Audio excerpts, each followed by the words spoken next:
Mm,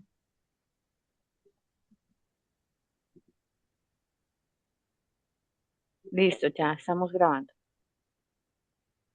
Bien, perfecto. Muy buenos días para todos los estudiantes, docentes y miembros de la comunidad académica que nos acompañan hoy desde diferentes regiones de Colombia y también desde el exterior. Es un gusto para la Universidad Nacional Abierta de Distancia UNAD darles la bienvenida a este espacio de alto nivel, que ha sido organizado en una valiosa colaboración estratégica con Western University de Canadá y la gestión de nuestra compañera, la profesora Mercedes Vélez.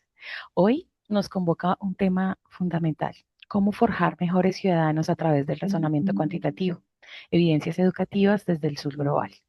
Un encuentro que ha sido diseñado para entender que los números no son solo cifras, sino también herramientas de pensamiento crítico para nuestra sociedad. En el marco de nuestra misión institucional como ciudadanos y preocupados por esa excelencia educativa, hoy vamos a explorar cómo las evidencias en cognición numérica están transformando la manera en que formamos ciudadanos críticos en el contexto actual. Para ello, tenemos el privilegio de contar con una perspectiva internacional que conecta las realidades de nuestra región con la investigación de vanguardia. Para entrar en materia, es un verdadero honor el día de hoy presentarles a nuestro invitado especial, Nadir Díaz Simon. Nadir es un psicólogo de la Universidad de La Habana y máster en Ciencias Cognitivas de la Universidad de la República en Uruguay. Actualmente es candidato doctoral del Departamento de Psicología de la Universidad de Western en Ontario, en Canadá, donde forma parte del prestigioso Instituto de Western de Neurociencias. Su investigación se ha especializado en los procesos cognitivos y los factores ambientales que influyen en el aprendizaje de las matemáticas en niños en edad escolar. Ha sido investigador visitante en instituciones de élite como la Universidad Católica de Lovaina en Bélgica y en el Centro de Investigación Avanzada en Educación de la Universidad de Chile. Además de su destacada labor académica, Nadir también cuenta con diversas publicaciones internacionales, premios de a la excelencia investigativa, y hoy nos compartirá sus hallazgos sobre el desarrollo de competencias en razonamiento cuantitativo y su impacto social. Antes de cederle la palabra a nuestro ponente Nadir, quiero recordarles a todos nuestros participantes que pueden ir dejando sus preguntas a través del chat, del espacio de chat de la sesión de Zoom. Al final tendremos un espacio para conversar con él y poder hacerle todas los interrogantes que surjan a lo largo de su ponencia. Sin más preámbulos, Nadir, bienvenido a este espacio de la UNAD. El escenario virtual es todo tuyo. Muchísimas gracias, Erika, por esta presentación. Muchísimas gracias a la profesora Mercedes por esta invitación también a compartir con ustedes y también a la Universidad Nacional Abierta a Distancia por esta oportunidad de compartir entre nosotros. Para mí es realmente muy especial este momento. Em, y la idea que estuvimos conversando con la profesora Mercedes es cómo la investigación que nosotros estamos desarrollando y que hemos venido desarrollando a lo largo de ya más de 10 años que me recibí de psicólogo, en profundizar sobre los mecanismos cognitivos, sobre cómo se procesan las cantidades y cómo se procesan los números, favorece una conversación pendiente y una conversación en desarrollo con las instituciones educativas para desarrollar estudiantes mejores formados y sean capaces de procesar las cantidades y los números de mejor forma y por ende preparar mejores ciudadanos para que tomen decisiones más informadas y mejores decisiones en su vida diaria. Entonces, este va a ser un poco la hoja de ruta que vamos a llevar en esta presentación. Inicialmente vamos a hablar un poco sobre qué tiene que ver y en esta relación que podría ser, podría parecer un poco forzada entre números, matemáticas y ciudadanía. Después vamos a compartir cuáles han sido nuestras experiencias en el desarrollo de métodos que permitan una caracterización de habilidades tempranas para el procesamiento de las cantidades y los números en diferentes países, pero principalmente recalcando en evidencia que hemos podido generar de América Latina y del subglobal en general. Y después voy a presentar, por temas de tiempo, una de nuestras intervenciones también, porque es necesario también generar evidencia sobre cómo se procesan las cantidades, pero también es necesario avanzar hacia un camino difícil de cómo hacer intervenciones educativas en las escuelas para mejorar estas habilidades. Y la relación entre números, cantidades y cómo se organizan las civilizaciones viene desde incluso de la prehistoria. Se han encontrado hallazgos de evidencia material, como por ejemplo en huesos, donde las personas de las comunidades primitivas utilizaban estos huesos para cuantificar diferentes cosas. Por ejemplo, cuánta casa tenían, cuánta casa le quedaban, incluso puede estar relacionado con los ciclos lunares, hay diferentes alternativas, pero la relación entre cómo los números y cómo se han organizado las civilizaciones y cómo eso ha derivado en mejores democracias también viene de larga data, iniciando desde la prehistoria. También hay evidencia, por ejemplo, que el desarrollo de la geometría permitió lidiar con conflictos, por ejemplo, en Egipto. Por ejemplo, a Egipto le pasaba una cosa que era buena y mala al mismo tiempo, que el río Nilo se desbordaba. Eso hacía que las tierras fueran más fértiles, pero también las divisiones entre las diferentes parcelas de tierra entre diferentes personas se desdibujaban. Y entonces los avances de geometría en Egipto permitieron una mejor definición de cuáles eran los terrenos de cada uno y evitar conflictos entre diferentes granjeros. También en Mesopotamia se encuentran estas tablillas de arcilla que vendrían siendo como las primeras hojas de cálculo de Excel que existieron, que son registros de cómo se generaban los impuestos y se guardaban los impuestos y cómo los ciudadanos pagaban los impuestos. Y esto viene hasta nuestros días. Por ejemplo, yo sé de primera mano que ustedes están en proceso eleccionario y, por ejemplo, en estos momentos hay matemáticos que se rompen la cabeza en, por ejemplo, cómo generar mejores modelos matemáticos para la democracia. Por ejemplo, ustedes tuvieron las elecciones de Senado hace muy poco y existen modelos matemáticos. Por ejemplo, Colombia usa el modelo de Holmes, que dice que cómo se distribuyen las curules y las bancas en el Congreso y hay como modelos matemáticos que se tienen que generar para poder definir cómo se distribuyen esas curules y esas bancas. Es decir, que existe una larga data de cómo el desarrollo de los números y las matemáticas ha ido concomitantemente avanzando a cómo se organizan las civilizaciones. Em, pero también las matemáticas influyen en cosas como mucho más mundanas que, por ejemplo, nosotros podríamos pensar, y es cómo nuestro día a día está influenciado por decisiones que nosotros tomamos basadas en información numérica. Por ejemplo, yo tuve que ponerme una alarma para poder despertarme hoy, para poder estar presencial, y hoy también, por ejemplo, hay una diferencia entre una hora entre Colombia y Cuba y entre Colombia y Canadá. Y yo tuve que hacer mentalmente un cálculo de que cuándo tenía que despertarme para poder estar a tiempo y estar con una hora de diferencia, por ejemplo.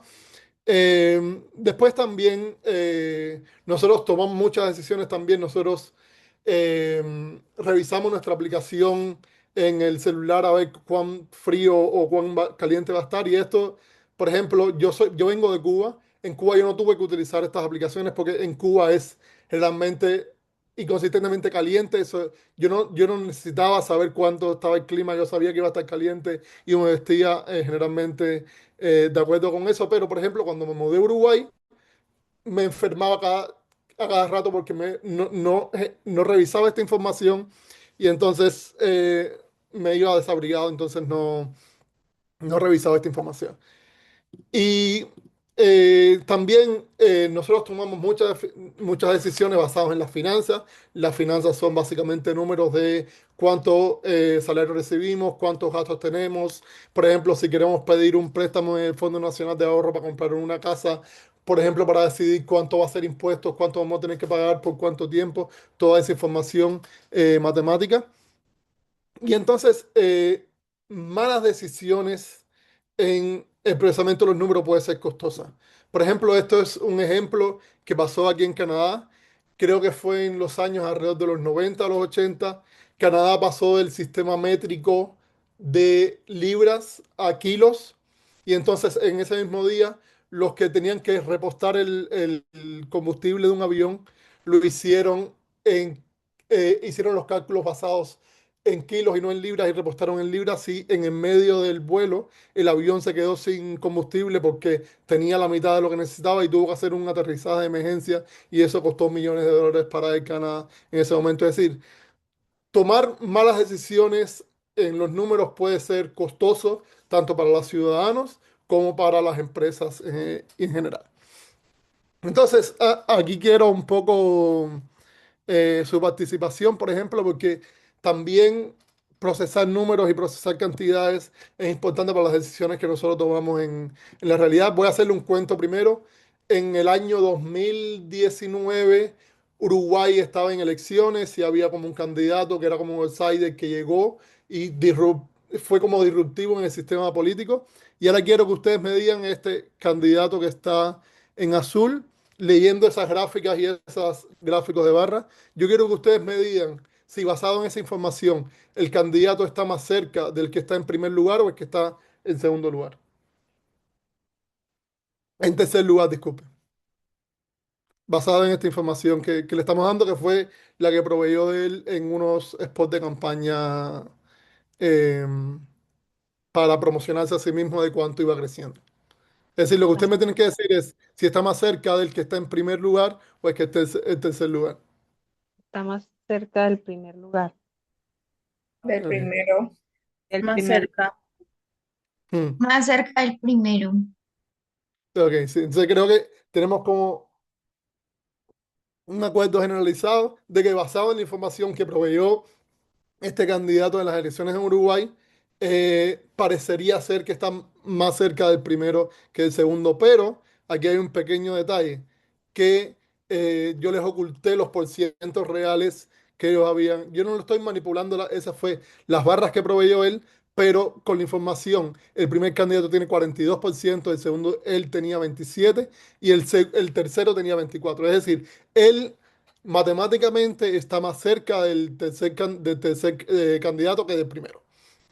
Pero manipular y jugar un poco con las barras y también jugando un poco con los bajos niveles de habilidades matemáticas que han demostrado generalmente, por ejemplo, evidencias internacionales como la prueba de PISA, que muestra realidades preocupantes porque observa un descenso de las habilidades matemáticas generalizado, pero también en países como Colombia, Uruguay, etcétera. También dicen el ciudadano se va a fijar solamente en las barras, va a descartar un poco la información cuantitativa y no va a observar eso. Y ese es, yo como soy un net de los gráficos, yo me dediqué a plotear en realidad cuánto sería realistamente dónde estaría en cada barra y si el candidato hubiese mostrado los datos generales con esas barras, él se hubiese mostrado que él está más cerca del tercer candidato que el primero. Y es decir, que él se sobre representó en esa gráfica,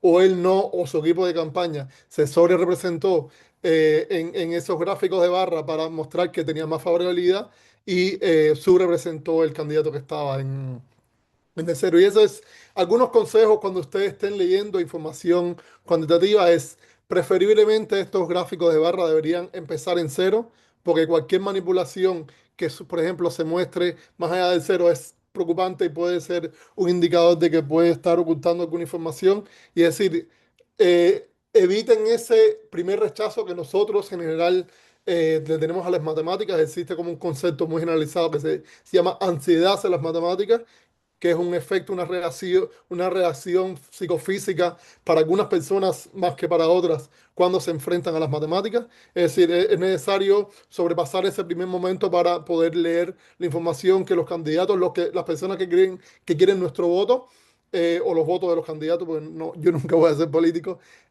van a quieren decirnos y que nosotros tomamos decisiones basadas en esa información. Y esto es algunos análisis muy preliminares que yo he estado haciendo.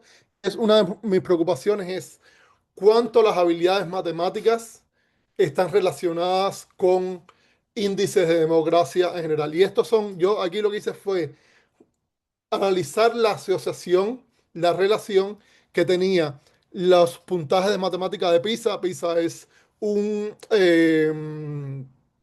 test que se hace a niños y niñas de 15 años en varios países, principalmente los que pertenecen a la OECD, y se miden sus habilidades matemáticas. Si lo que hice fue macharlo con el índice de cultura política, que es el índice de democracia, es un índice que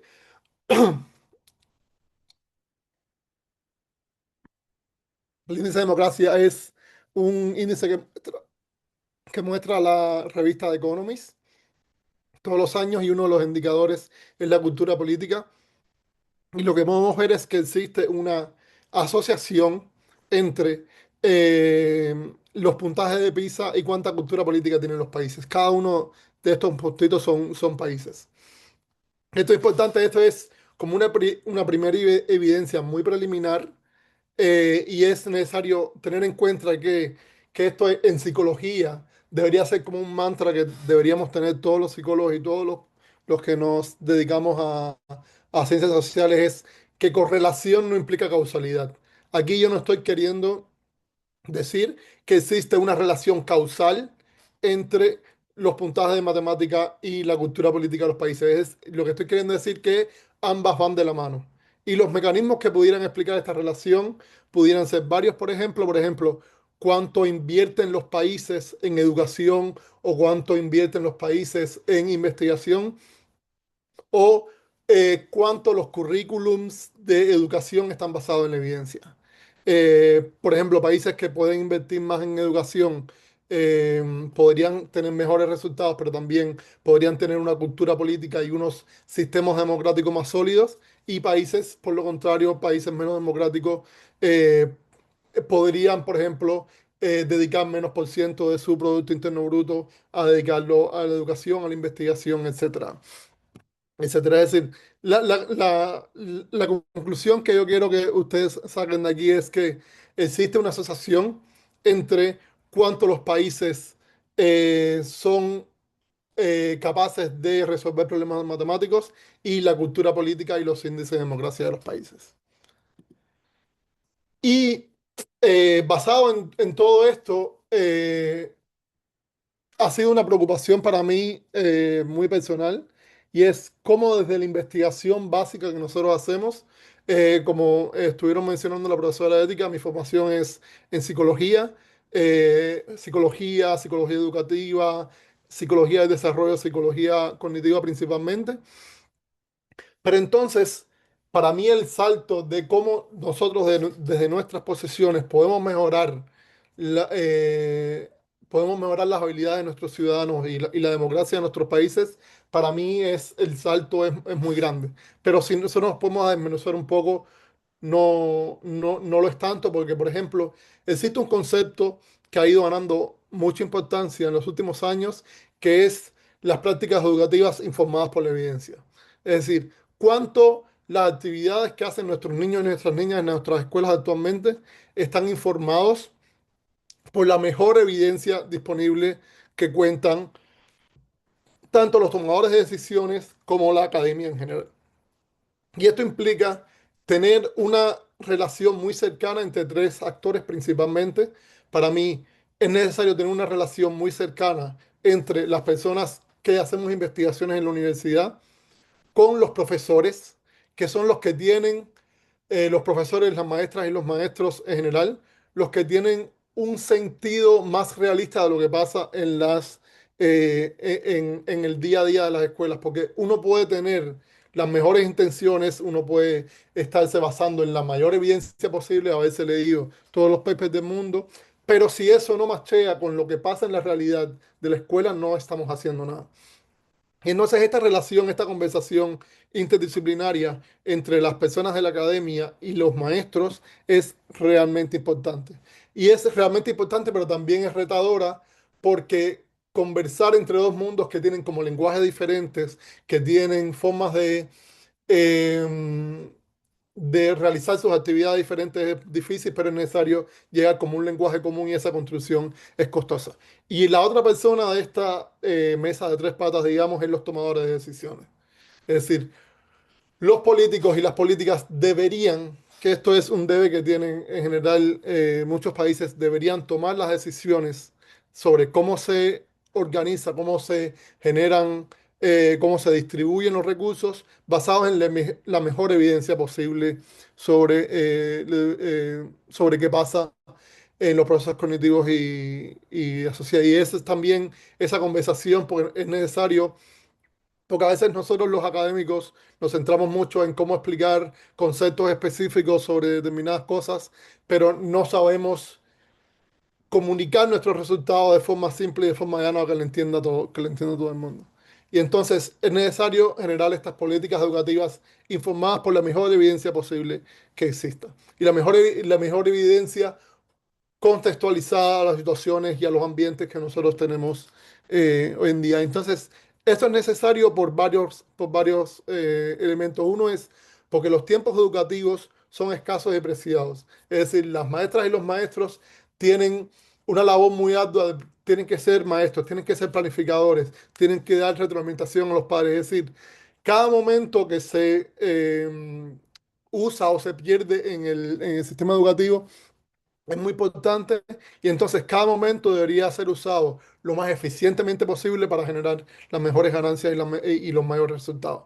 Y ha habido como mucha evidencia sobre que las estrategias pedagógicas basadas en la evidencia generan un mayor rendimiento en los estudiantes en todas las asignaturas. Y aquí hay un libro que sistematizó 800 metaanálisis. Después, más adelante, vamos a hablar qué cosa es un metaanálisis, pero como sistematizó mucha información y pudo concluir que estas evidencias, mientras más basadas en la evidencia estén, mejor rendimiento van a lograr en los estudiantes en sus asignaturas.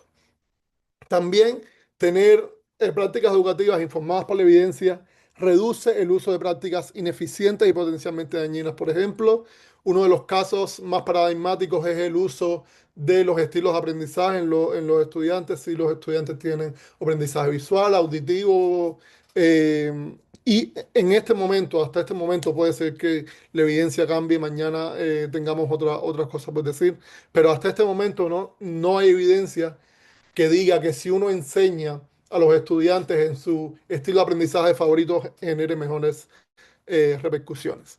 Y también, porque no solo son intervenciones, son instrumentos que desarrollan tanto desde la academia como desde el sistema educativo para ayudar a identificar tempranamente brechas de aprendizaje que se generan muy temprano en el desarrollo y que pueden impactar futuramente en el futuro. Por ejemplo, existe un efecto que se llama efecto Mateo, que, que dice que los estudiantes que inicialmente tienen pocas habilidades en lectura, su desempeño y su desarrollo futuro va a ser mucho menor que estudiantes que inicialmente tengan habilidades lectoras más desarrolladas, y su crecimiento va a ser mucho mayor y va a ser mucho más empinado que los estudiantes que no tienen estas habilidades.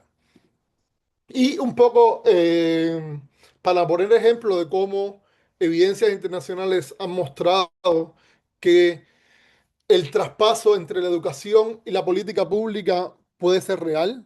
Es muy lento, pero puede ser real. Por ejemplo, en Canadá se dio un caso de que en los años 90, finales de los años 1990, en la década del 90, hubo un estudiante que tenía dislexia de desarrollo. Dislexia de desarrollo es un trastorno específico de aprendizaje para las habilidades lectoras.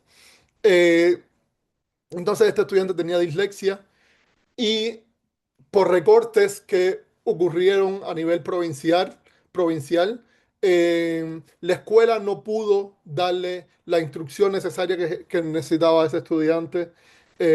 Para eso, entonces, los padres tuvieron que sacar una segunda hipoteca de la casa para poder enviar a ese niño a una escuela privada. Y entonces la familia demandó a la provincia por no ser capaces de proveerle la instrucción necesaria en lectura, en este caso, y las acomodaciones necesarias para que ese niño tuviera un desempeño futuro. Y después de muchos años, porque por ejemplo, estamos hablando de finales del 90, la decisión sobre Moore contra la Columbia Británica ocurrió en el 2012, Y la comisión, la jurisprudencia, digamos lo que viene siendo como la Fiscalía de Canadá, determinó que leer no es un privilegio, sino es un derecho. Y si es un derecho, las instituciones tienen que generar los mecanismos para poder darle a los estudiantes, a los y las estudiantes, todos los recursos necesarios para que ellos puedan tener un futuro, porque leer no es solo implica leer un cuaderno, pero también implica poder desarrollarse como un ciudadano y tomar las mejores decisiones basadas en la mejor evidencia posible. Entonces, en el 2012 ocurrió esto, entonces en el 2022, miren los tiempos. La situación ocurrió en los 90, la decisión se tomó en el 2012 y en el 2022 la Comisión de Derechos Humanos de Ontario eh, publicó los resultados de una consulta que se hizo a los padres de niños que tenían dislexia, a investigadores e investigadoras de universidades y a personas de la comunidad educativa en general y publicaron el informe del derecho a leer, que el derecho a leer lo que hace es tomar esta idea de que leer no es un privilegio, es un derecho humano para las personas. Entonces, ¿cómo desmenuzar eso en consejos y recomendaciones? En varios aspectos son 157 recomendaciones que hizo la Comisión de Derechos Humanos que están relacionados a los currículums y a las instrucciones que se dan a cómo hay que generar mecanismos de evaluaciones tempranas para poder detectar brechas en habilidades lectoras, en cómo hacer acomodaciones. Acomodaciones son recursos adicionales que se dan a las personas que pueden tener un determinado trastorno para poder ser efectivo y tener calificaciones y sobrepasar los criterios de desempeño, cómo hacer evaluación profesional y cómo sobrepasar, por ejemplo, barreras sistemáticas. Y eso está relacionado, por ejemplo, a la comunidad indígena de Canadá, de cómo hacer intervenciones específicas para comunidades indígenas. Em, pero lo que pasa es que nosotros tenemos un gran problema y esto es lo que intenta mostrar esta gráfica, es el desarrollo desde el nacimiento hasta los primeros años de vida de determinadas habilidades. Y aquí, por ejemplo, tenemos habilidades como la visión, el control emocional, determinadas habilidades. Y lo que podemos ver es que existen periodos, lo que nosotros llamamos ahora periodos sensibles, que anteriormente se llamaban periodos críticos, que la idea de base era que existen periodos en el desarrollo donde una habilidad o se adquiere o se pierde, que no la puedes lograr más momentos. Evidencias actuales y otras investigaciones y más datos que tenemos, lo que dice es que es necesario moverse hacia una visión de periodos sensibles, que no es que si en ese momento lo adquieres o lo pierdes, sino es que hay periodos en el desarrollo donde la intervención y la evaluación pueden ser más efectivas que otros. Es un poco más suavizado que la concepción de periodos críticos. Los periodos sensibles hay periodos en el desarrollo que determinadas habilidades tienen un incremento mucho más grande que en otros periodos. Pero lo que pasa, por ejemplo, que es una de las investigaciones que nosotros hacemos, yo hablé de la dislexia del desarrollo, que es un trastorno específico de aprendizaje para la lectura y la escritura.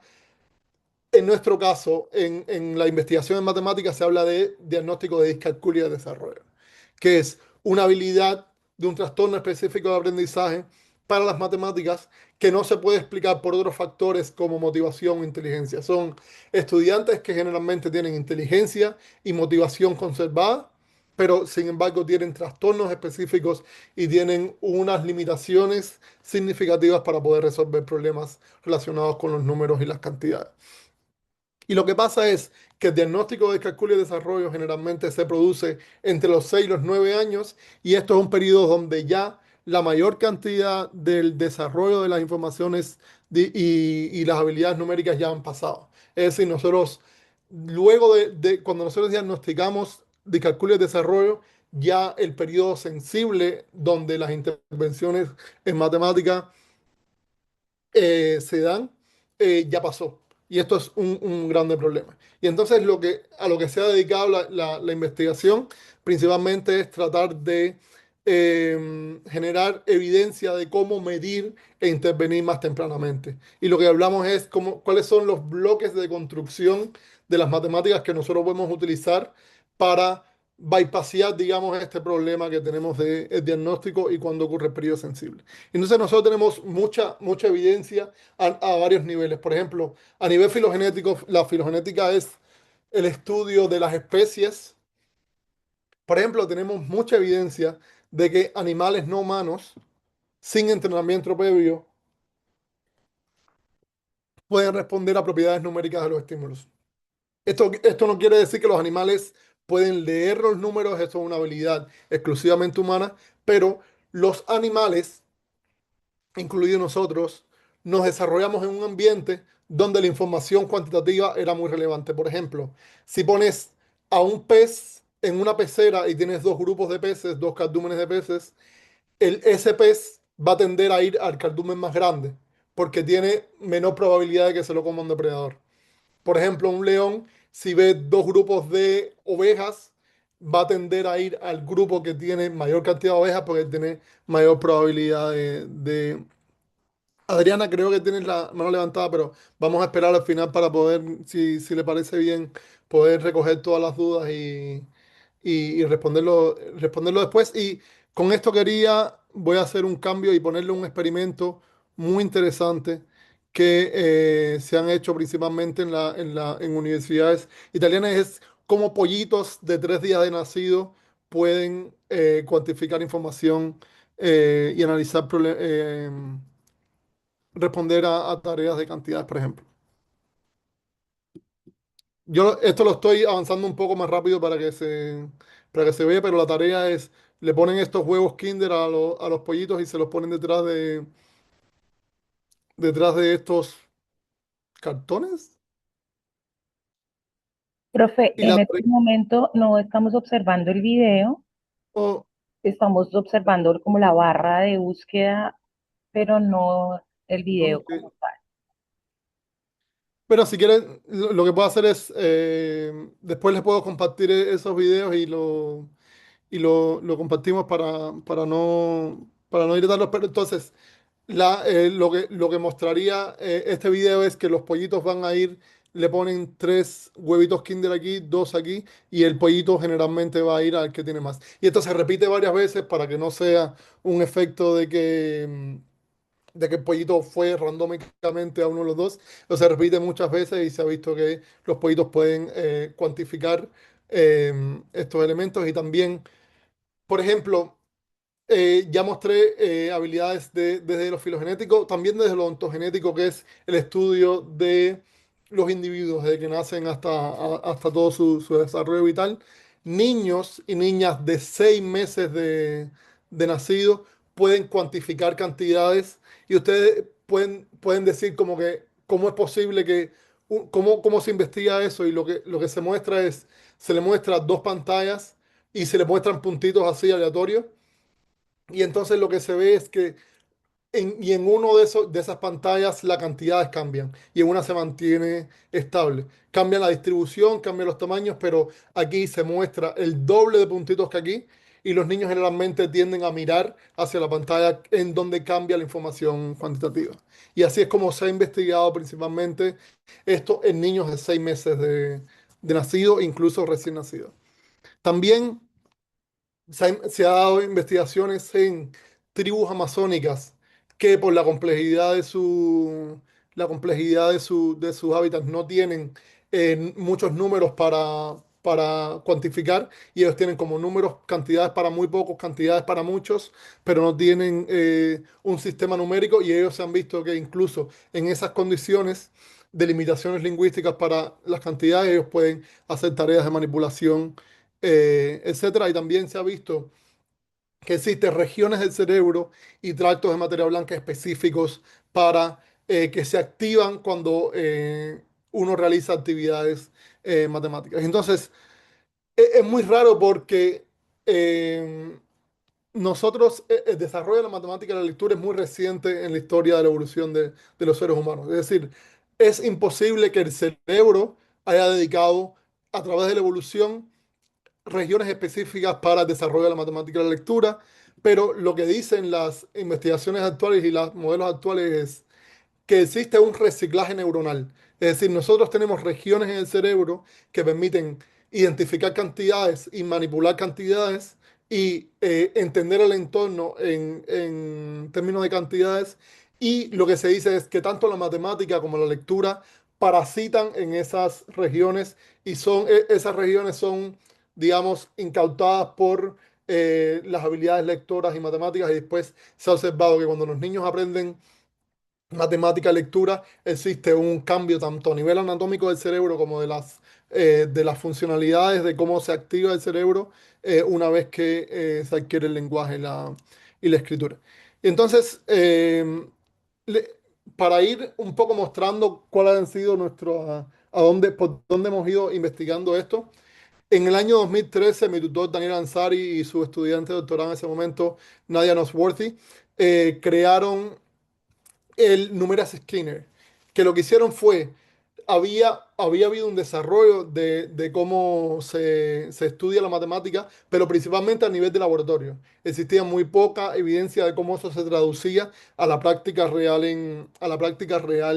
en las escuelas y cómo se evaluaba. Entonces, ellos desarrollaron un test que es muy simple, es de acceso gratis. Ustedes pueden ir a www.numerascreener.org y descargarse el test y podría hacerlo ustedes, que es un test de papel y lápiz y lo que se pide al niño tiene que hacer una línea de estas dos cantidades que tiene más. Por ejemplo, en este caso, entre el 1 y el 9 el niño tendría que hacer una rayita en el 9 y lo mismo con en formato no simbólico. Tiene conjuntos de puntos, en unos conjuntos tienen menos, otros tienen más, y la tarea del niño a la niña es decir cuál tiene más. Y después tiene como un límite de tiempo, los niños de preescolar para abajo tienen 2 minutos, los niños de primer grado para arriba tienen 1 minuto, y lo que se cuenta es la cantidad de respuestas correctas que el niño dio en ese formato de tiempo. Pero otra de las características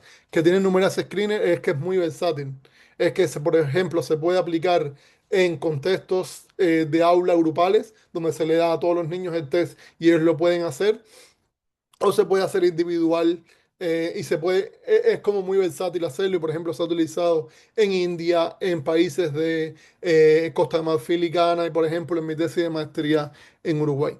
Y entonces, durante 10 años, varios investigadores han usado ese test y lo han usado para describir cómo es el desarrollo y cómo son las habilidades de los niños para cuantificar elementos y comparar dos cantidades, tanto a nivel simbólico como a nivel no simbólico. Y hasta este momento nosotros hemos podido consolidar una base de datos que tiene más de 9.000 participantes de 20 países, de más de 8 idiomas.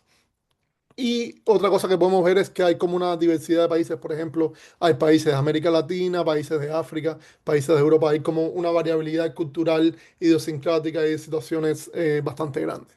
Y entonces las preguntas que nosotros nos vamos a hacer, nosotros estamos por publicar este manuscrito, pero lo que queremos hacer es evaluar cómo estas habilidades de los niños de cuantificar cantidades, es decir, cuál de los dos es mayor y cuánto el puntaje de esas habilidades se asocia o se relaciona con su habilidad matemática de resolver cálculos, de suma, de resta, multiplicación, de resolver problemas matemáticos, etcétera también. Y también otra pregunta que nos hacemos y que es muy relevante en este caso es cómo los factores contextuales de los países influyen en esa relación. Es decir, entre la asociación entre la habilidad para cuantificar elementos de manera no simbólica y la habilidad de los niños de salir bien en problemas matemáticos. Esa es la pregunta de investigación. Tenemos varias preguntas, pero en este caso nos vamos a centrar en esta. Y entonces, para evaluar cómo el contexto influye en esa relación, tenemos como varias informaciones a nivel de país. Por ejemplo, nosotros categorizamos si el país era del norte global o del sur global, que son características socioeconómicas y políticas de los países. Por ejemplo, países como Colombia, Cuba, Uruguay serían países del sur global, países como Estados Unidos, Canadá, países de Europa países de Europa como España, Holanda, por ejemplo, serían Países Bajos, serían del norte global. También nosotros recogimos información del Producto Interno Bruto destinado a la educación, es decir, cuánto los países invierten en educación. Y otro índice es el índice de desarrollo humano que publica las Naciones Unidas, que es un indicador que incluye tanto la educación como la salud, como el estilo de vida y la calidad de vida de las personas. Y entonces, para medir habilidades matemáticas, lo que tenemos es distintos países han usado distintas maneras de medir habilidades matemáticas y tenemos como 15 diferentes formas de medir habilidades matemáticas, pero son básicamente tests y tareas que miden habilidad para el niño de representar, manipular y resolver problemas matemáticos. Y lo que hicimos para sistematizar toda esta información fue un estudio de metaanálisis. Y a lo mejor ustedes no están necesariamente familiarizados con los metaanálisis, pero los metaanálisis se ha dicho que es la cúspide de la pirámide de la calidad de investigación. Por ejemplo, si un tomador de decisión en política pública quisiera hacer un cambio de cómo se estructura la educación, debería utilizar evidencias de metaanálisis para tomar esa decisión, porque los metaanálisis son investigaciones y análisis que incluyen varios estudios individuales. Es decir, lo que hace es combinar toda la evidencia disponible sobre un tema y que cumplen determinados criterios de inclusión, exclusión, y entonces se incluyen y se hacen análisis matemáticos sobre eso. Por ejemplo, como nosotros incluimos toda esta información en un solo modelo y un solo análisis matemático. Por ejemplo, esta es la información que brindó una de las bases de datos de Michigan de Estados Unidos, y lo que podemos ver es que no se observa una relación significativa entre las habilidades del niño de hacer comparaciones, de decir cuál de los dos conjuntos de puntos tiene más, y su habilidad de resolver problemas matemáticos. En este caso no se observó esta relación, y esto se muestra aquí también. Por ejemplo, este es el coeficiente de correlación, y como vemos que lo que tenemos que analizar es este puntito y estos brazos que tienen, que son los intervalos de confianza. Si estos intervalos de confianza tocan esta línea vertical, significa que no es diferente de cero, es decir, que no es significativo. Pero, por ejemplo, en el otro caso extremo tenemos a Pakistán, donde se observa que existe una relación muy fuerte entre las habilidades de los niños de hacer comparaciones de manera no simbólica y su habilidad de resolver problemas matemáticos, en sí, el coeficiente de correlación 82, y se muestra aquí donde se ve que este puntito está muy alejado de esta línea vertical, lo que significa que se relacionen, la asociación es muy fuerte y es significativo. Y entonces lo que hacemos es poner el resto de la evidencia que tenemos. Entonces aquí tenemos todas las correlaciones que pudimos hacer entre estas dos habilidades por todas las bases de datos que nos proveyeron a nosotros. Y entonces también se muestra aquí la misma información de cuánto están asociadas, es decir, cuando una mejora, la otra también mejora. Y lo que se observa aquí, este es el, em, el tamaño del efecto agrupado, es decir, cuando uno agrupa todos estos tamaños del efecto, lo que dice este diamantico negro es que existe una asociación significativa porque no toca esta línea, y que es muy grande, por ejemplo, de 0,43 cuando nosotros agrupamos y colapsamos toda esta información. Es decir, el mensaje que nosotros tenemos que llevarnos de esta gráfica es que existe, cuando uno incluye toda la información disponible que nosotros tenemos sobre estas habilidades, existe una asociación. Recuerden que asociación no implica causalidad, lo que implica es que cuando una mejora, la otra mejora, y cuando una empeora, la otra empeora entre estas dos habilidades. Y cuando colapsamos toda esa información, nosotros podemos definir que existe una relación significativa. Pero la otra información que para mí es más interesante es, porque aquí nosotros, por ejemplo, observamos mucha heterogeneidad. Aquí, por ejemplo, tenemos un país donde no existe mucha relación, y tenemos otras veces. ¿Qué puede explicar esa dispersión entre las correlaciones? Y lo que hicimos es intentar incluir información de a nivel de los países para ver cómo esto explicaba esta correlación. Y, por ejemplo, si nosotros dividimos los países entre el norte global y el sur global, podemos ver que la relación es mucho más fuerte en países del sur global que del norte global, aunque esta diferencia no es significativa.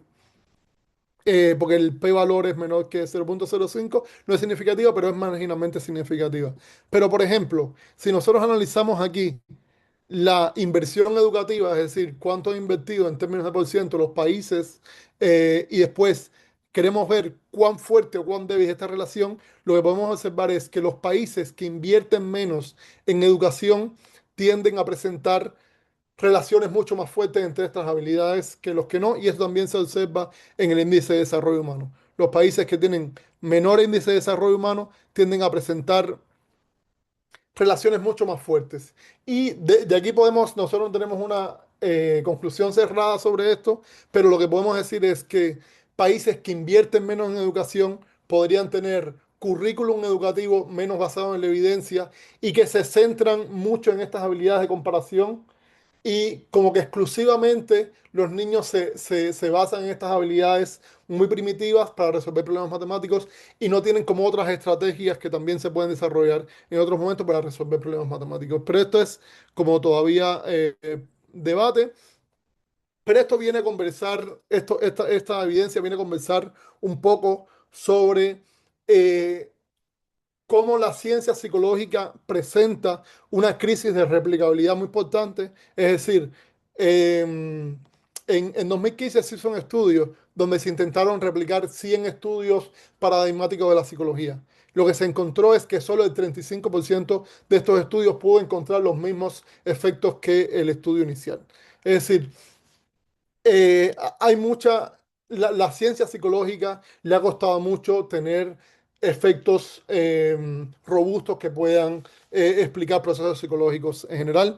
Y, por ejemplo, una de las causas para mí de esta crisis de replicabilidad es que en la mayor evidencia que hemos tenido y la evidencia que hemos tomado decisiones, sobre la que hemos tomado decisiones, está basada principalmente en países del norte global, en países que tienen muchos fondos para la investigación, tienen mejores fondos para la educación y entonces ellos generan muchos datos y mucho del conocimiento que nosotros tenemos está basado en poblaciones del norte global que pueden ser diferentes y se ha mostrado que es diferente en poblaciones del norte global. Para mí es necesario entender que creo que en psicología existen procesos psicológicos que son globales para todos, pero la influencia del contexto y la influencia del ambiente va a impactar en cómo esos procesos se van a desarrollar y cómo las personas van a desarrollarse con el ambiente que tienen.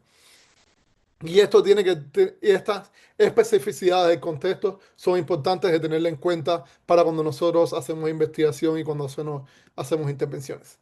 Entonces, le quiero, por temas de tiempo, creo que estoy un poco atrasado, tengo que apurarme un poco. Otra de las experiencias que nosotros hicimos es que nosotros desarrollamos, pero yo fui parte del grupo que desarrolló la prueba uruguaya de matemáticas. Y un poco para darle un poco de contexto de la realidad de Uruguay. Uruguay fue el primer país que en 2007 desarrolló un plan nacional para el programa One Laptop Per Child. Es decir, cada niño en Uruguay tenía una tablet o una computadora desde 2007 para tratar de cerrar las brechas de digitalización entre niños de nivel socioeconómico más alto y niños de nivel socioeconómico más bajo. Y entonces lo que ha hecho nuestro grupo de investigaciones se han basado en esa disponibilidad de dispositivos electrónicos para poder realizar tanto investigaciones como evaluaciones. Entonces, desde 2013 se desarrolló una primera versión de la prueba uruguaya de matemáticas y es para medir el desempeño a nivel de dispositivos digitales de las habilidades matemáticas. La prueba es de formato digital, tiene 9 tareas. Incluye tanto componentes matemáticos simbólicos y no simbólicos. Y quiero mostrarle un poco cómo luce. La idea es, se le hace un cuento al niño de que van a hacer un viaje a través de todo Uruguay y en determinadas regiones van a tener que hacer tareas diferentes. Esto es una foto de unos niños haciendo la prueba. Se hace con auriculares para que no haya mucha interferencia de los otros compañeros. Y por ejemplo, la primera tarea es muy parecida a la que hicimos, la que mostramos anteriormente. Es los niños tienen que tocar la pantalla, cuál de los dos cuadritos tiene más puntitos y se le dice que ellos tienen que decidir dónde hay más luciérnagas, creo, entre estos dos. Después, otras tareas es de rotación mental, que esto mide habilidades visoespaciales que no están directamente relacionadas con la matemática, pero son habilidades de dominio general que también se ha visto que pueden impactar en las habilidades de matemáticas por el tema de la geometría, etcétera. Después, la serie numérica progresiva, que ellos tienen, se le da como unas piedras que están en diferentes órdenes y ellos tienen que colocarla en el orden, por ejemplo, en este caso sería uno 2 3. Lo mismo tienen que hacer, por ejemplo, en conteo. Se les muestra este papel y ellos tienen que poner la misma cantidad de puntitos aquí que tienen que poner la cantidad de piedras aquí. Serie numérica regresiva que tienen que poner los números en orden inverso. En este caso ellos tienen que poner 3 2 1 en este caso para ordenar los números. Transcodificación, que lo que hacen ellos es escuchan, por ejemplo, el número 5 y tienen que decir cuál de las ovejas tiene el número 5. Cálculo mental visual, que es resolver problemas matemáticos menores de 10, que la solución sea menores de 10. Patrones, que es para medir inteligencia general. Y composición y descomposición, que lo que hace es, por ejemplo, un caramelo cuesta 3 pesos y ellos se le dan monedas y tienen que hacer combinaciones de monedas para poder pagar esas habilidades. El primer análisis que nosotros hicimos con Puma es ver cuánto esa tarea que nosotros era nueva en ese momento, machada con pruebas que ya estaban establecidas. Por ejemplo, tema 3 es una prueba muy establecida para medir habilidades numéricas tempranas. Y lo que se observó es que existe una correlación muy grande entre los puntajes que los niños sacaban en tema y sus habilidades también matemáticas tempranas medidas a través de, de tema 3. Y después, nosotros hasta este momento tenemos como 8.000 participantes que han hecho esta tarea. Y lo que nosotros, estos son análisis exploratorios, pero lo que estamos haciendo es viendo cómo se generan brechas de género entre niños y niñas y cómo esas brechas de género se desarrollan a través de los grados escolares. Esos son análisis, pero nosotros hemos podido ver que hay habilidades donde se generan unas brechas muy grandes entre las habilidades de, por ejemplo, el performance de los niños comparado con las niñas en algunas habilidades específicas. Pero son cosas que estamos desarrollando todavía en este momento y queremos evaluar cómo explicar, cómo se explica estas diferencias de género. Y entonces, lo otro que nosotros, otra de las tareas que hemos hecho hasta este momento, y esto es la última información que voy a dar a este momento, es, ok, nosotros hemos desarrollado muchas formas de medir las habilidades matemáticas tempranas, pero también es necesario cómo hacer intervenciones educativas también basadas en matemáticas. Y como ya le comenté, como Uruguay tenía este programa que se llama el programa Ceibal, donde todos los niños tienen una laptop o una tablet, se habían hecho investigaciones de cómo hacer intervenciones matemáticas utilizando estas tablets, pero a nivel individual. Es decir, cada niño con una tablet generalizaba tareas y después nosotros veíamos cómo habían mejorado o empeorado sus habilidades matemáticas. Pero en este caso, nosotros quisimos ver cómo también teniendo dispositivos digitales, pero utilizando la interacción entre pares. Es decir, cómo los grupos se influían unos a los otros y comparar estas intervenciones con sus pares que hicieron la misma tarea, pero a nivel individual. Y entonces el grupo desarrolló, porque tenía muchas relaciones con la Facultad de Ingeniería, desarrollaron como una caja que se llama las cajas mágicas, que lo que hacen es, se puede hacer como dispositivos de niños de 4 y lo que se le dan son tareas, los niños tienen que hacer tareas matemáticas y los niños tienen que decir si la respuesta es la azul o la roja. Y tienes que poner la tarjeta en la azul o la roja y tiene como un dispositivo electrónico que no entiendo, pero permite hacer que después la caja recoja esa información y diga si las 4 respuestas estuvieron correctas. Y si al menos una de las respuestas fue incorrecta, el dispositivo dice al menos una de las respuestas fue incorrecta y los niños tienen que discutir entre ellos y tienen que justificar su respuesta de cómo hicieron. Y esto permite la interacción entre pares y que, por ejemplo, estudiantes con nivel de habilidades más grandes puedan influir en estudiantes de habilidades más bajas y viceversa también. Y entonces lo otro que hicimos fue, los niños tenían que hacer la misma tarea, pero individuales, ellos solitos, sin poder interactuar con sus pares y tenían que hacer la misma tarea. Se les mostraba un problema y después tenían que decir si la respuesta era roja o azul. Y entonces las tareas eran, la intervención se dio en 5 semanas y la primera semana los niños tenían que decir dónde había la misma cantidad, por ejemplo, en este caso la misma cantidad es en el azul y ellos tenían que decir la respuesta correcta es el azul. Después empezamos a incluir los presímbolos, que son cada circulito de esto representaba una decena y entonces ellos tienen que decir cuánta cantidad había y es, si aquí hay una decena, entonces aquí hay 14 y no hay 21. Después geometría de cuál era de las dos opciones que tenía la misma cantidad de lados que esta figura. Después aquí iniciamos adiciones y aritmética aproximada. Lo que hacemos es, aquí hay una decena, aquí hay cuatro, entonces la solución es 14 y después la última semana era sumas y restas ya, pero a nivel simbólico. Y el diseño es parecido a los diseños típicos que tenemos en psicología, cuando hacemos intervención, medimos utilizando la prueba PUMA, que fue la que le mostré inicialmente, que mide habilidades matemáticas inicialmente. Después lo que hicimos fue, basado en las puntuaciones de PUMA, nosotros distribuimos los estudiantes a dos condiciones, o lo hacían a nivel individual o lo hacían en grupos de cuatro, y después medimos luego de que se acabara la intervención.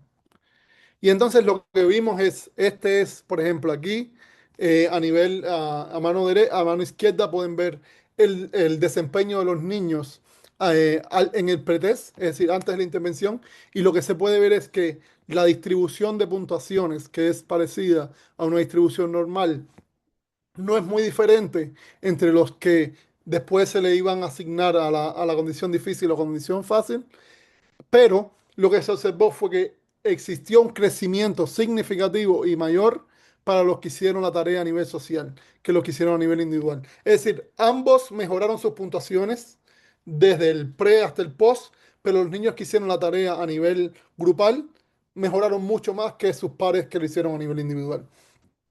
Y esto es importante, que es una cosa muy importante, es la importancia de incluir grupos controles en la intervención, porque, por ejemplo, nosotros podíamos haber dicho, lo que hacemos es un solo grupo, evaluamos antes y después y vemos si mejoran o no, pero que mejoren o no no quiere decir que los efectos se pueden atribuir necesariamente a la intervención.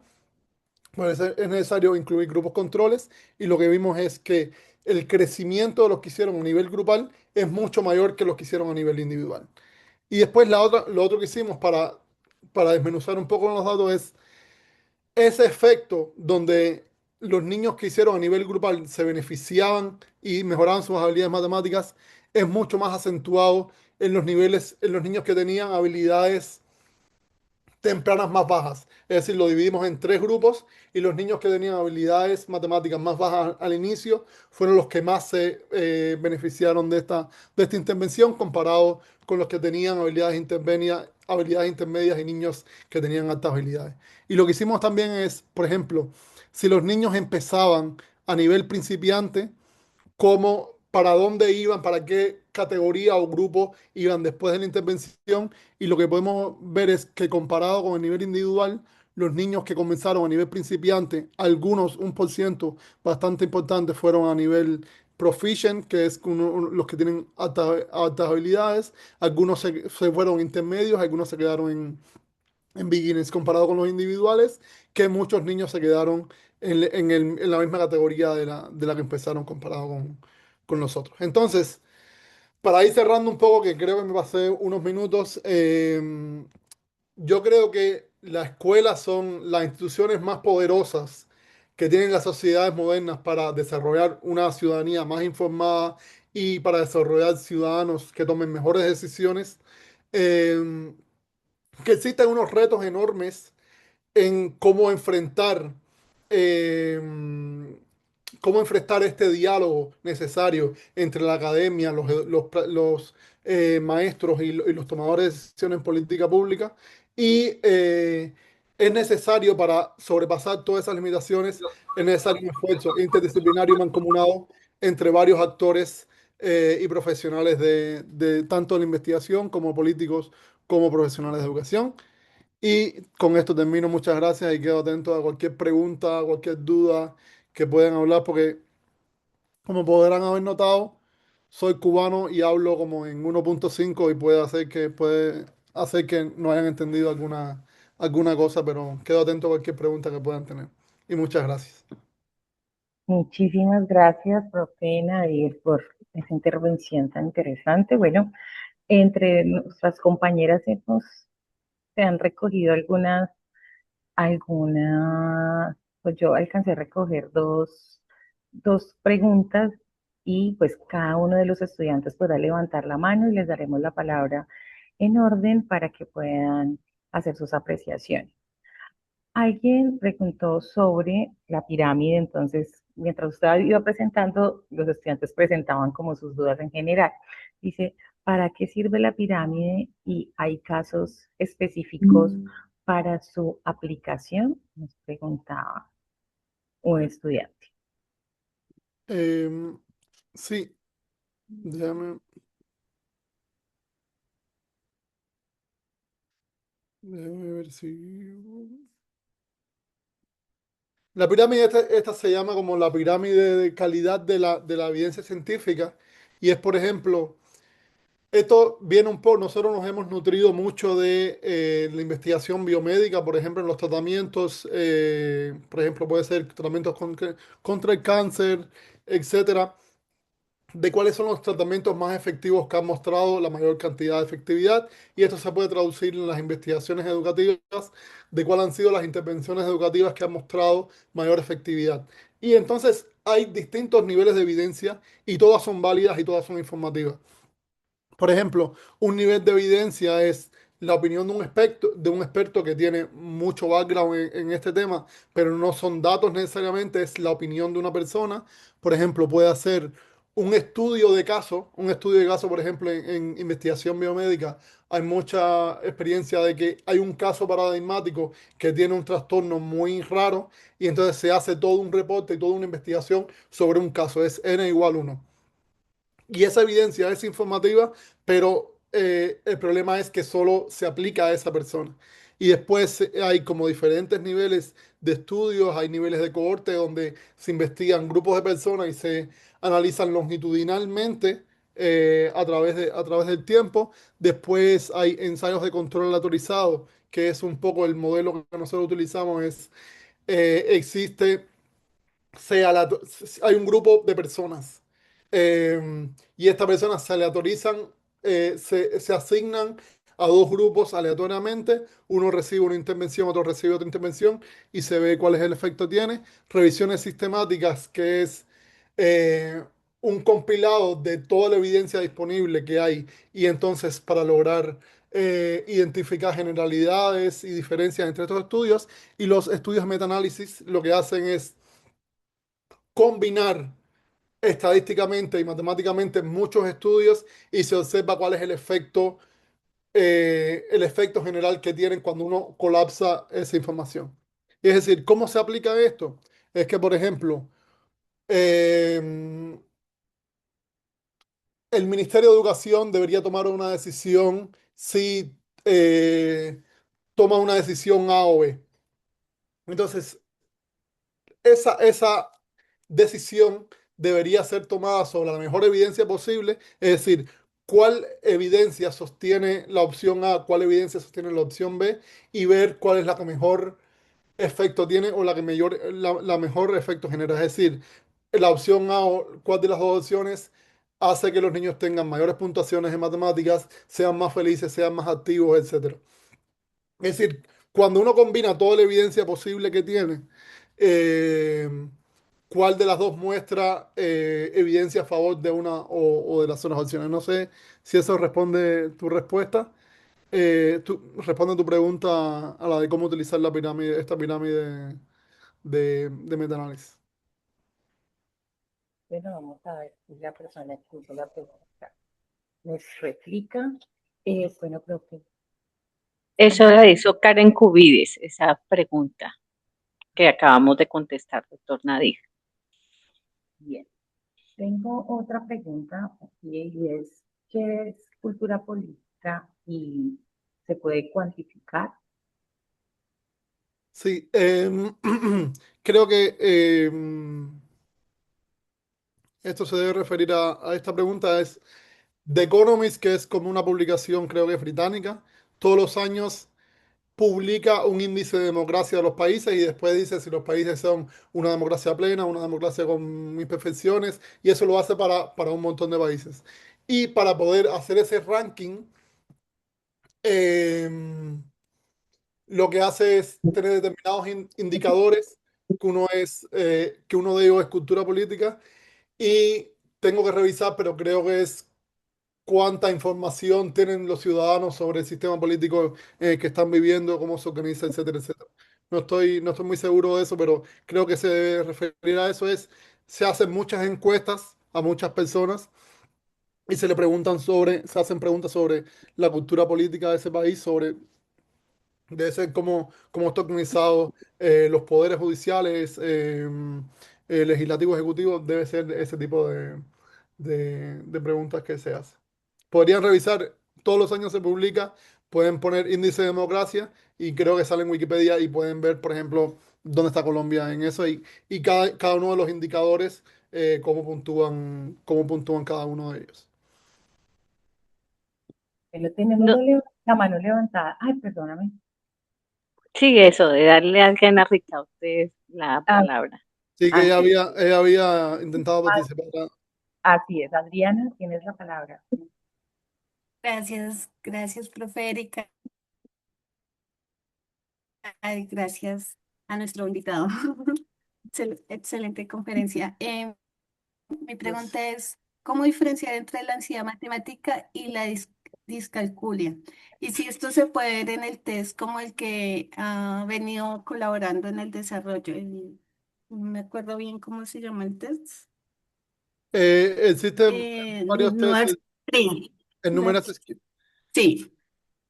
Eh, hay que tener en cuenta también cuando uno genera unos sistemas de evaluación, saber un poco las limitaciones que tiene, también sabiendo cómo se... Y lo que tenemos aquí es información de cuántas respuestas correctas el niño o la niña hizo eh, en un tiempo determinado, cuántas respuestas hizo correctas. Nosotros, con esa información, nosotros no podemos, que esto es importante, que es una cosa que no dije, con esta información nosotros no podemos diagnosticar discalculia. Nosotros podemos, con esta información, cuando un niño, su desempeño es mucho más bajo, nosotros podemos empezar a ver signos de riesgo que después se deben corroborar cuando el niño empieza a aprender matemáticas numéricas. Y eso es, pero la oportunidad que hay de tener estos instrumentos para medir habilidades tempranas es para poder ver signos de riesgo y para poder hacer intervenciones personalizadas para esos niños, esas niñas, determinado eso. Nosotros no podemos ni diagnosticar discalculia con eso, ni podemos ver, no podemos ver, eh, discalculia.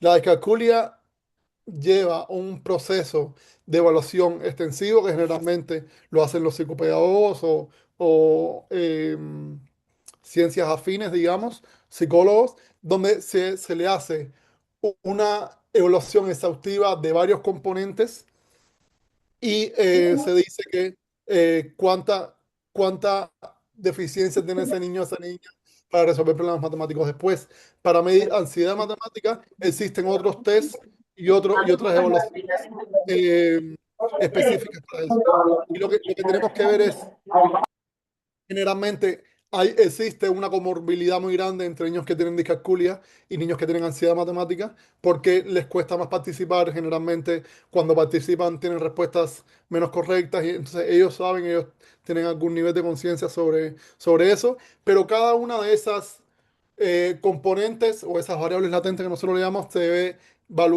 evaluar independientemente con una evaluación exhaustiva para poder descartar que la fuente de las habilidades matemáticas, de la ansiedad matemática, cómo puede estar impactando. Y un resultado muy importante, porque la ansiedad matemática no solo se da en niños y niñas, también se da en maestros y maestras.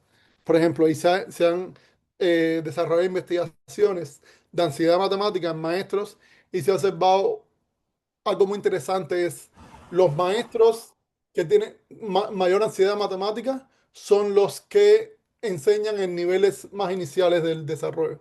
Es decir, maestros en nivel inicial generalmente tienen mayor ansiedad matemática que los otros en los otros grados. Y esto como puerta de entrada es muy complicado porque nosotros estamos aprendiendo las primeras nociones de matemáticas con docentes que están haciendo lo mejor que pueden, que están haciendo, dando lo mejor de sí, pero que tienen una reacción psicofísica muy importante cuando se generan con términos matemáticos.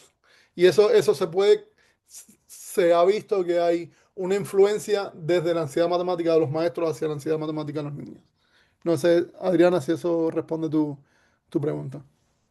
Sí, aunque me genera otra pregunta es si también la eficiencia en matemáticas tendría una correlación con lo socioeconómico, ya Sí, que muy estamos fuerte. hablando del global del sur, entonces obviamente esas deficiencias de alimentación y estrés ambiental.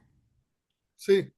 No, cuando nosotros evaluamos, eh, cuando nosotros tenemos un dato sobre el performance matemático de los niños y las niñas, nosotros estamos evaluando un número, pero tenemos que entender que ese número es producto multicausal. Es producto de el ambiente en el que esté ese niño, por ejemplo, el nivel educativo de los padres y de las madres, la nutrición que tiene, el sueño que está teniendo ese niño, los niveles de estrés que pueda estar teniendo ese niño o esa niña. Y también después procesos cognitivos como la memoria, la atención, las funciones ejecutivas, etcétera. Eh, eh, y también de factores ambientales, es decir, la multicausalidad del dato que nosotros tenemos ahí es muy importante entenderlo en términos de los diferentes elementos que pueden estar influyendo en ese performance matemático. Pero sí, muy buena esa consideración. Bueno, tenemos la mano levantada también de Orlando. Muy buenos días para todos y para todas y especialmente para el compañero tutor que nos está acompañando y la tutora.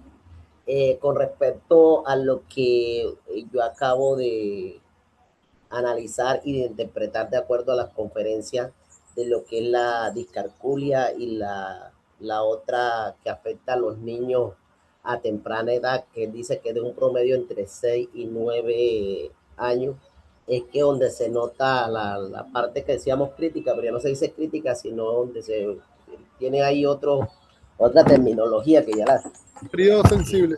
sensible, sí, perdón.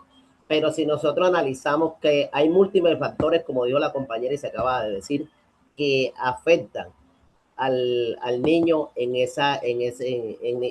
ese periodo de desarrollo, que viene siendo por lo menos la parte ambiental, es fundamental resaltar porque hay muchos factores ajenos que hacen que el niño no pueda desarrollar esas habilidades, como en el caso donde yo trabajo, que es una zona que es muy conflictiva, presencia de conflictos armados. Ese niño, precisamente, ese niño mantiene estresado de acuerdo a la situación donde vive. Y se genera que también vienen de familias que son de escasos recursos limitados, aunque el Estado les proporciona a través del PAE la alimentación, pero no es lo mismo un niño que venga de una familia socioeconómica con unos recursos que le garanticen mejor bienestar a un niño de escasos recursos, donde se va a encontrar totalmente con ciertas limitaciones porque no va a tener acompañamiento del papá, de la mamá. Entonces yo he notado en este sector que es una tarea ardua que nos toca a nosotros como los docentes, porque nos encontramos enfrentados a estos tipos de situaciones que de una u otra manera nos afecta a nosotros también para poder llevar a cabo un proceso de formación y lograr unas pruebas, como dice usted, PISA o pruebas GIFE, como decimos nosotros acá, en mejores condiciones y poder competir con esos países que tienen una economía más solvente y invierte más en la educación. Pero yo digo, yo también mirando así, como usted dio el periodo de 5 a 9, de 5 a 9 meses, de a 9 años, yo digo que hay una cosa que es muy importante resaltar, que es la neuroplasticidad. Para eso nos están ustedes dando todas las herramientas para mejorar ciertos aspectos para que ese muchacho pueda evolucionar y mejorar pueda mejorar lo que es la comprensión lectora y lo que tiene que ver con el desarrollo de la cognitivo de las matemáticas, pero sí se puede, pero hay que hacer un esfuerzo más como entre el estudiante y el docente articuladamente para que él pueda mejorar. Si el estudiante se lo propone, porque muchas veces uno se encuentra en el aula con estudiantes que mejor prefieren desertar, porque se los van avanzando, los van promoviendo y el docente como desconoce de esas situaciones, de esas problemáticas que el niño está viviendo y de esas habilidades que no ha desarrollado. Entonces uno se encuentra con niños en el aula que mejor prefieren abandonar el aula. Mejor la abandonan porque ellos no se sienten con las capacidades para estar en esa aula y allá se van a encontrar como que digamos se van a encontrar excluidos.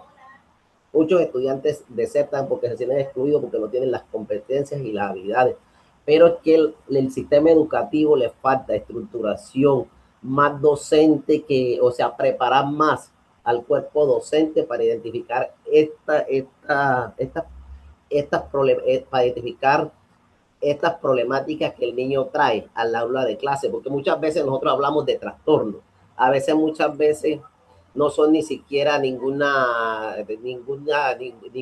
muchas veces no son como que digamos eh, problemas de aprendizaje, más bien son cosas que traen ellos desde la casa que los está afectando y hay que saberlo detectar para poder darle a ese muchacho las herramientas necesarias para que él pueda avanzar en el proceso formativo, para que nosotros podamos desde las comunidades, desde nuestras regiones, avanzar en una educación más eficiente y más competitiva, que es lo que el gran reto que tenemos nosotros los docentes y, y lo que el gobierno y el Estado se ha propuesto para poder como que unir esa brecha de desigualdad.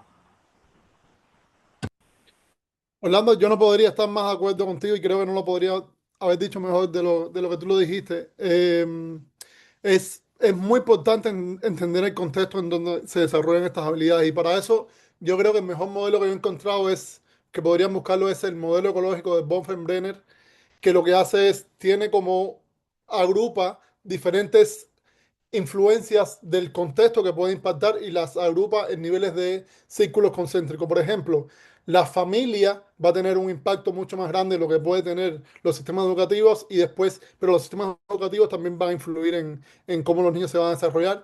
Y el modelo ecológico de Bonfenbrenner es un modelo donde trata de sistematizar todas las influencias del ambiente que pueden impactar en el desarrollo de los niños y las niñas. Eso por una parte. Lo otro que tú dijiste muy importante que es entenderlo en contexto y esto lo asocio a lo que estuvimos hablando de el sesgo del norte global que tiene la mayoría de las investigaciones. La mayoría de las investigaciones que nosotros podemos encontrar en internet sobre todo eso se desarrollaron en poblaciones muy específicas y tienen condiciones muy específicas. Principalmente son estudiantes universitarios de Estados Unidos, Canadá y Europa. Y es decir, y entender que si bien existen procesos que van a ser universales para todas las personas, existen particularidades del contexto que son importantes entenderlo. Y eh, cuando uno hace una evaluación, una intervención, es necesario poder ver cuáles son las influencias de cada uno de los elementos, tanto los procesos cognitivos, los procesos socioemocionales, pero también la influencia del contexto. Y lo otro que tú dijiste importante son los docentes. Para mí, para mí los docentes, los que se enfrentan todos los días en la escuela con niños y niñas de todas las edades, para mí eh, son superhéroes porque yo no podría hacer, si bien yo investigo cómo es el aprendizaje académico, yo no tengo las herramientas y diría ni las competencias para poder enfrentarme a un grupo generalmente que son sobrepoblados, no sé, de 40 estudiantes, y manejar eso es muy complicado. Yo creo que los docentes hacen lo mejor que pueden con lo que tienen, y entonces lo que nosotros tenemos que pensar es darle a los docentes la mayor cantidad de herramientas que han mostrado ser efectivas para que el mucho trabajo que ellos hacen tenga la mayor ganancia posible.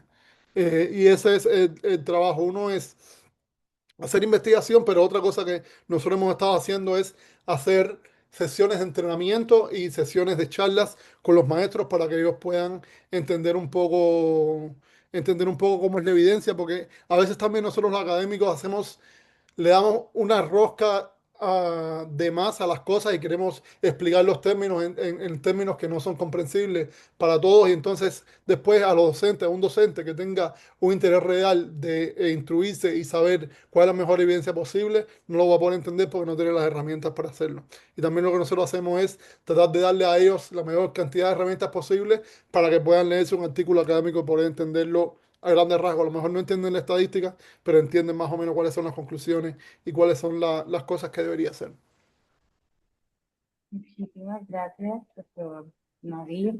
Realmente esta exposición fue brillante y todos nuestros estudiantes, y los veo ver en el chat, los que están también agradeciendo por este espacio. Nos dejan una lección fundamental de que el razonamiento cuantitativo no se configura solo como un requisito académico, sino también como una herramienta de empoderamiento para poder comprender y transformar nuestra realidad social. Creo que como psicólogos y nuestros estudiantes como psicólogos en formación tenemos un reto muy grande, y es plantear e integrar con precisión estos procesos para que realmente el dato sí se convierta en un ejercicio importante en la aplicación de los procesos pedagógicos de enseñanza y aprendizaje en nuestro contexto. Realmente agradecemos muchísimo a la universidad la posibilidad de haber compartido con nosotros las evidencias de este estudio, que sin duda están marcando un antes y un después de esa visión que nosotros tenemos de el razonamiento cuantitativo y la formación de ciudadanos en nuestro país. Hay algo que a mí me queda, doctor, y es que yo no vi a Colombia en esos países que aplicaron el instrumento, y yo creo que aquí tenemos una gran oportunidad de hacer una alianza para hacer investigación, y junto con la propia Mercedes para que podamos conversar y revisar esa posibilidad, que es una gran oportunidad que se nos abre en este espacio. Entonces, bueno, con eso quería cerrar. Yo creo que Mercedes también agradecerte por este espacio tan importante. Yo estaría de felicidad si puedo tener datos de Colombia en la investigación. También decir que el Numerous Screener inicialmente fue una prueba de papel y lápiz, pero ahora se está moviendo a digital, pero se pueden usar cualquiera de las dos, y la versión digital está como en desarrollo ahora, que permite recoger otros datos más importantes de los niños. No más importante, pero es más global también. Así que yo quedo a la espera de cualquier invitación, de posibilidad de investigación futura de lo que ustedes digan. Excelente. Muchísimas gracias a todos por participar. Mercedes, perdóname, ya. Gracias a todos por su participación. A Nadir, un gran abrazo por esta charla tan importante que también nos marca una ruta a de que la lógica matemática y razonamiento cuantitativo es muy importante en nuestra vida, y como psicólogos también debemos saber mucha de esta información. Nadir, un abrazote. Otra vez te reitero los agradecimientos y gracias a todos los compañeros que participaron en esta web de internacionalización en razonamiento cuantitativo. Un abrazo para ustedes, muchas gracias por la oportunidad. No Muy olviden registrar la asistencia, estimados estudiantes. En el chat la encuentran, por favor. Muchas gracias a todos. Muchas Muchas gracias a todos. gracias. Un Muchas abrazo. Feliz gracias. día. Hasta Gracias, luego. doctor Feliz día. Nadir. También. Muchas gracias. Muchas gracias. Un abrazo, compañeras. Gracias, feliz. Igualmente, chao, que estén bien.